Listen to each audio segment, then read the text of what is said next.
वजारत उज़्मा का ताज किसके सर सजेगा? वफाक में हुकूमत बनाने के लिए जोड़ तोड़ शुरू। मुख्तलिफ सियासी जमातों के कायदीन के दरमियान मुलाकातें और टेलीफोनिक राब्ते। नवाज शरीफ और आसिफ जरदारी में आज होने वाली मुलाकात मुलतवी। साबिक सदर का नून लीग की क़यादत से मुलाकात से कबल पार्टी रहनुमाओं से मुशावरत का फैसला। आसिफ जरदारी ने सीनियर पीपी क़यादत को तलब कर लिया। नवाज शरीफ और आसिफ जरदारी में मुलाकात अब कल होने का इम्कान। MQM का वफ़द नवाज शरीफ से मुलाकात के लिए लाहौर के लिए रवाना। खालिद मकबूल सिद्दीकी, मुस्तफ़ा कमाल, फारूक सत्तार और गवर्नर सिंध कामरान टिसोरी शामिल। मुत्तहिदा वफ़द आइंदा की सूरत हाल पर लीगी क़यादत से मुशावरत करेगा। शहबाज शरीफ का मौलाना फजल रहमान से भी टेलीफोनिक रब्ता। JUI सरबराह को मुलाकात की दावत दे दी। फजल रहमान जल्द लाहौर में शहबाज शरीफ से मुलाकात करेंगे।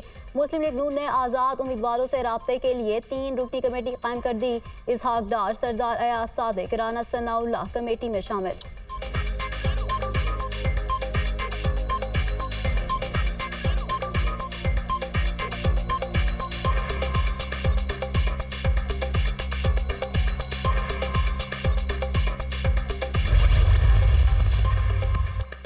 आसिफ जरदारी और शहबाज शरीफ के दरमियान मुलाकात की अंदरूनी कहानी सामने आ गई। दोनों के इंतखाबी मुहिम के दौरान तनकीद पर एक दूसरे से गिले शिकवे।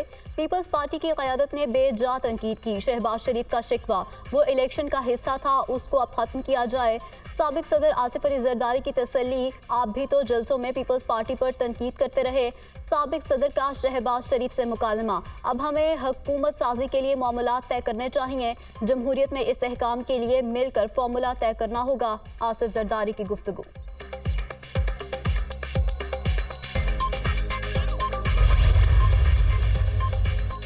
और वफाक, बलूचिस्तान और पंजाब में पीपल्स पार्टी के बगैर हुकूमत नहीं बन सकती। पंजाब का वज़ीर आला पीपल्स पार्टी के वोट के बगैर खुद को मुंतखब नहीं करवा सकेगा। अभी इस पोजीशन में नहीं कि किसी फैसले का ऐलान कर सकूं। आज़ाद उम्मीदवार हमसे राब्ते में है। PTI के आज़ाद उम्मीदवारों से राब्ता नहीं हुआ। हम ऐसी मखलूत हुकूमत बनाए जिससे मुल्की सूरत हाल मुस्तहकम हो। हुकूमत साजी के लिए हमारी तरजीह पाकिस्तान के अवाम है। हमें सियासी इख्तलाफात को ज़ाती दुश्मनी में नहीं लेकर जाना चाहिए। PB चेयरमैन बिलावल भुट्टो की गुफ्तगू।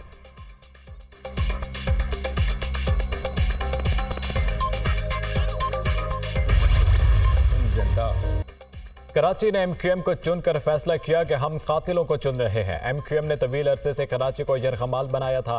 तारीख लोगों को याद है। MQM की वजह से अमन तबाह हुआ था। MQM की वजह से कराची वालों में नफरत और इनके मसाइल में इजाफा हुआ। कराची में मुकाबला जमात इस्लामी और PTI का था। बहुत सारे हलकों के नताइज अभी तक नहीं आए। ये तमाम वोटर्स के साथ ज्यादती है। इस अमल की जितनी मजम्मत की जाए कम है। अमीर जमात इस्लामी सिराजुल हक की मीडिया से गुफ्तगू।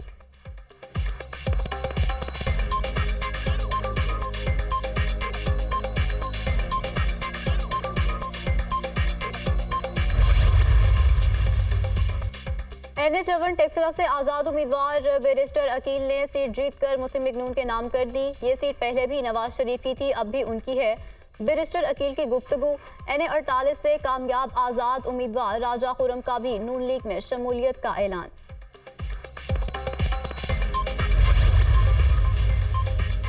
मुल्क में आम इंतखाबात, कौमी असम्बली के 265 में से 257 नशस्तों के नताइज आ गए। PTI हिमायत याफ्ता आज़ाद उम्मीदवार 93 सीटों पर कामयाब। नून लीग ने 74 सीटों पर मैदान मार लिया। पीपल्स पार्टी ने 54 सीटें जीत लीं। MQM ने 17 नशस्तें हासिल की। आज़ाद उम्मीदवार 8 सीटों पर फातेह। JUI और पाकिस्तान मुस्लिम लीग 3 सीटों पर कामयाब। इस्तेहकाम पाकिस्तान पार्टी 2 नशस्तों पर फातेह रही।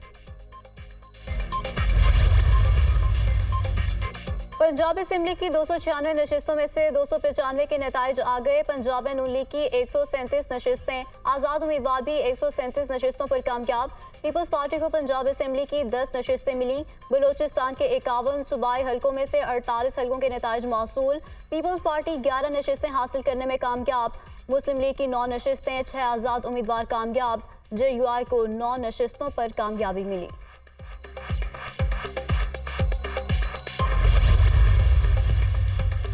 सिंध असम्बली में पीपल्स पार्टी ने वाज़ेह अक्सरियत हासिल कर ली। 130 में 129 हल्कों के नताइज आ गए। पीपल्स पार्टी के उम्मीदवारों ने 84 सीटों पर कामयाबी हासिल की। MQM 28 नशिस्तों के साथ दूसरे नंबर पर है। सिंध असम्बली में 13 आज़ाद उम्मीदवार कामयाब। जमात इस्लामी और GDA को भी 2-2 सीटें मिल गईं। खैबर पख्तूनख्वा की 112 नशिस्तों पर इलेक्शन के नताइज मौसूल। आज़ाद उम्मीदवारों को वाज़ेह अक्सरियत हासिल। 90 आज़ाद उम्मीदवार कामयाब। खैबर पख्तूनख्वा में JUI को 7 नशिस्तें मिली। मुस्लिम लीग नून के 5 और पीपल्स पार्टी के 4 उम्मीदवार कामयाब हुए।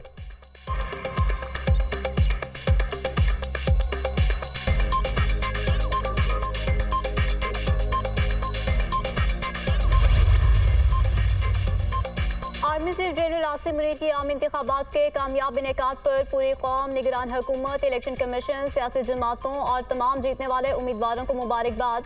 पाकिस्तानी अवाम की अपने हक राय दही के इस्तेमाल के लिए आज़ादाना और बिला रोक टोक शिरकत जमहूरियत के लिए उनके अज़्म का सबूत है।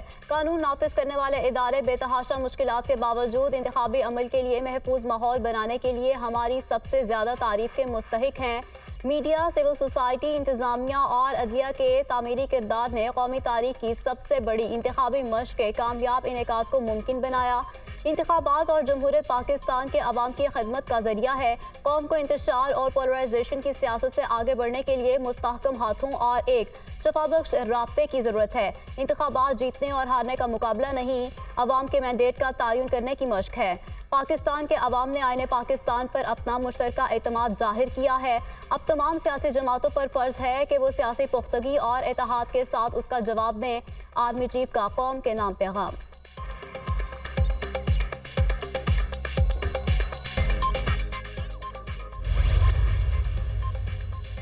इंटरनेट शटडाउन ने मुश्किलात पैदा की। EMS सिस्टम बेहतर काविश थी। इलेक्शन मैनेजमेंट सिस्टम इंतखाबात के दिन अच्छे तरीके से नहीं चला। चंद वाक़यात के सिवा वोटिंग अच्छे माहौल में हुई। कुछ उम्मीदवारों की इंतखाबी मुहिम को डिस्टर्ब करने की रिपोर्ट्स मौसूल हुई। हालिया इलेक्शन के दौरान वोटर टर्नआउट में इजाफा हुआ। इलेक्शन में यूथ और खवातीन की मौजूदगी अच्छी रही। कुछ पोलिंग स्टेशन पर पार्टी एजेंट मौजूद नहीं थे। सरबराह कॉमनवेल्थ वफ्द जॉनथन की प्रेस कॉन्फ्रेंस।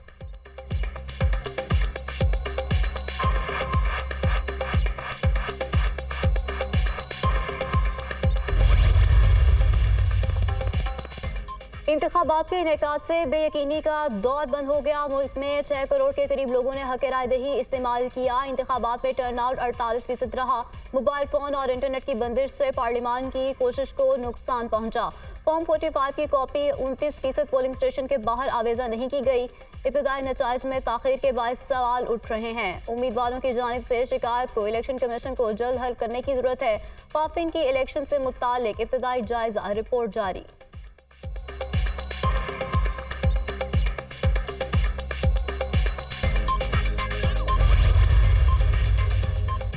सरबराह अवामी मुस्लिम लीग शेख रशीद को अडियाला जेल से रिहा कर दिया गया। इंसदाद दहशतगर्दी अदालत ने 9 मई केस में जमानत मंजूर की थी। ये मेरा तीसरा चिल्ला है। इलेक्शन मुहिम में हिस्सा नहीं लिया, जेल में था, कुछ पता नहीं मुल्क में क्या हो रहा था। शेख रशीद की गुफ्तगू।